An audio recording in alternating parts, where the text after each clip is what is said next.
Мәтін тіл мәртебесі ел мерейі. Біздің қазақ халқы тілі өте бай, айтуға орамды, көркем тіл. Тіл оның ішінде біздің ана тілі еліміздегі халықтардың барлық іс-әрекетінің қарама-қатынасының құралы болуы тиіс. Оның мәдениетін жоғарғы сатыға көтеру әрбіріміздің борышымыз. Ана тілін жақсы білу әркімнің азаматтық борышы, қоғамда атқарылатын қызметінің тірегі. Бүгінгі күні мемлекеттік тіл қоғам өмірінің барлық саласына тереңдете енгізу мәселесі үлкен маңыз алып отыр.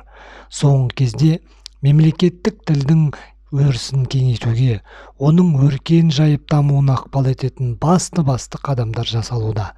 Ең бастысы, қазір қазақстандықтар тарапынан мемлекеттік тілді қолдау және даму бағытына барынша мүдделілік танытып отыр. Бүгінгі күн тілдерді дамыту жан-жақты қарастырылуда. Тіл тағдырына деген жеке адам ретінде жанашырлығымыз бен қамқорлығымыз артуда. Қазіргі таңда көптеген отбасылар балаларына қазақ тілінде оқытатын мектептерге ана тілін жетік меңгеру үшін беріп, оқытып жатқандары қуантарлық жағдай. Әрбір отбасында осындай тілге деген жанашырлық болса, тамшыдан тама-тама дария болар дегендей, тіліміздің жағдайы әлдеқайда жоғары деңгейге көтеріледі деген сенімдемін.